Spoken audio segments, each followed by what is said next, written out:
आपने exchange companies के लिए आवाज़ उठाया, उसके खिलाफ भी बहुत ज़्यादा आवाज़ उठाई जी। उसके खिलाफ भी एक्शन हुआ, फिर आप आईपीपीज के पीछे लग गए, फिर आजकल आप अफगान ट्रेड के पीछे लगे हुए हैं। आईपीपीज से जिस तरह से इस वक्त डील हो रहा है वो ठीक? देखिए थोड़ा हार्ड हो रहा है। हाँ? थोड़ा हार्ड नहीं हो रहा? मैं बिल्कुल इस बात से एग्री करता हूँ कि इसको थोड़ा सा लाइटर टोन में करना चाहिए था। और अभी जो इसमें I would say unresolved question है वो है कि क्या ये जो आपने पाकिस्तानी आईपीपीज के साथ, पाकिस्तानी ओन्ड आईपीपीज के साथ एडजस्टमेंट्स की हैं, क्या ये आप चाइनीज ओन्ड आईपीपी के साथ भी करने जा रहे हैं? हुकूमत यही कह रही है। वेरी इंपॉर्टेंट कंसिडरेशन है, ठीक है। जो करने वाले हैं हुकूमत वाले वो कह रहे हैं। दूसरी बात, मैंने आपके प्रोग्राम में ही पहले कहा था कि मेरी सारी ज़िंदगी इस काम में गुजर गई जिसको बोलते हैं ट्रांसफ़र प्राइसिंग के, प्लांट महंगा लिया, असल में सस्ता था। ये एक बड़ी सब्जेक्टिव सी बात है, ठीक।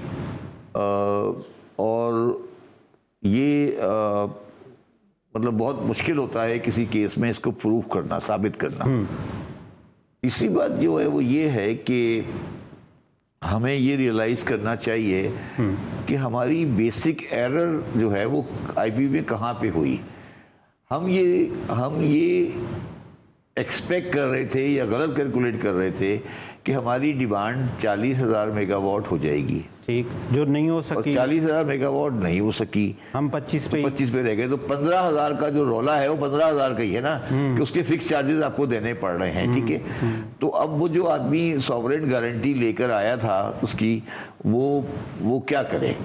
तो मेरा जाती वो है कि पाकिस्तानी की तो आपने सॉवरेन गारंटी उड़ा दी ना, उड़ा दी सबकी, ठीक। तो अब आ रह गया बाकी चाइनीज और टर्किश भी है, ठीक है। अब मगर उससे जो नुकसान हुआ है वो नुकसान ये हुआ है अपना हुसैन, कि अब जो फॉरेन इन्वेस्टर आएगा अब वो सॉवरेन गारंटी पे भी रिलाई नहीं करेगा, ठीक है ना। यही करेगा ना, वो कहेगा यार ये तो वो लोग हैं जो पहले सॉवरेन गारंटी भी चैलेंज कर चुके हैं, ठीक। तो अच्छा, अब इसमें मैं आपको बताया तो कि मैं तो इसको रोजाना भुगतता हूँ। हाँ, अब जो रेकॉर्डिंग वाला आया है उसने सॉवरेन गारंटी नहीं ली आपसे, सॉवरेन गारंटी तो ली है, उसके अलावा उसने एक लेजिस्लेशन भी पास कराई है आपसे कि सर ये लेजिस्लेशन पास करें, ये उसने एक लॉ बनवाया है बाकायदा सेपरेट। उसकी तो एक वजह ये है ना कि वो एक चीफ जस्टिस उठता है, ख्वाब में उसको आता है, ये नहीं है मेरा, वो फिर कहता है कि यार ये 25-75 पे कैसे दे दिया, तो उसकी वजह से। देखिए मेरा सवाल ये है कि अगर आपको याद हो तो मैं पहला आदमी था जिसने ये सवाल किया था जब नवाज शरीफ की गवर्नमेंट थी कि वो कौन सा साइंटिस्ट था जिसने साहिवाल में कोल पावर प्लांट लगाने का मशवरा दिया था। याद है आपको? ठीक है, याद है आपको? और वो भी कोल इंपोर्ट से कराची से साहिवाल जाएगा और साहिवाल से वापस आएगा। वो ऑनरेबल प्राइम मिनिस्टर शहबाज शरीफ, मतलब ये हुआ, ये चीफ मिनिस्टर थे वो। तो अब प्रॉब्लम ये है ना, वो ये है, अनफॉर्चुनेट प्रॉब्लम ये है कि हम उसको तो कसूरवार कहलवा रहे हैं कि जी वो गलत है। हमने कभी उस प्राइम मिनिस्टर से नहीं पूछा सर आपने कहा था तो अब आपका क्या हुक्म है? नहीं, उसने लॉजिक भी दी थी, उसने कहा था कि साहिवाल में चिमनी जलेगी तो वोट मिलेंगे, वोट मिलेगा। तो भाई उसके वोट के लिए पाकिस्तान तो नहीं चल सकता ना। हाँ, ये बात ये तो मैं ये कह रहा हूँ, मैं आपके प्रोग्राम में बार बार कहता रहा हूँ, आज फिर दोबारा ये कह रहा हूँ कि पाकिस्तान की मईशत सियासत से बालातर होनी चाहिए, ठीक है ना। हम क्या करते रहे हैं कि मईशत को सियासत के लिए इस्तेमाल करते रहे हैं। तो उसकी बुनियादी वजह ये है कि हमारे पास एक बुनियादी जो चीज़ होती है ना, बुनियादी चीज़ किसी मईशत के लिए वो होता है annual development plan, 5 year plan, 25 year plan, 50 year plan, और वो प्लानिंग कमीशन बनाता है, ठीक है। पाकिस्तान में 1970 के बाद से कोई 5 ईयर इकोनॉमिक प्लान नहीं बनाया गया, ठीक है। तो अब उसकी वजह से आप ये सारे जो आपने सारी चीज़ें जो ये रोले जो हैं वो आप करते रहते हैं, ठीक है।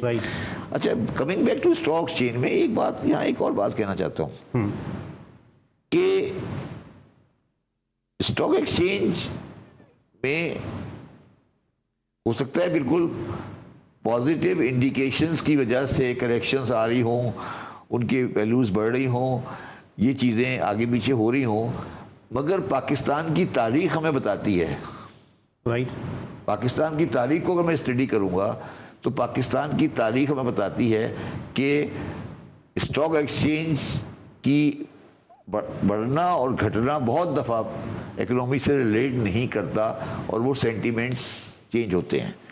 मैं इसमें एक और बात आपको बता सकता हूँ, मैं एक मिनट बता, पाकिस्तान स्टॉक एक्सचेंज, नासिर साहब इसको शायद कंफर्म कर देंगे, दुनिया का वाहिद one of the few stock exchange है जहाँ इन्वेस्टमेंट शेयर जो इन्वेस्टमेंट के लिए लिया जाता है और शेयर जो ट्रेड किया जाता है with in a period, one of the highest in the world है।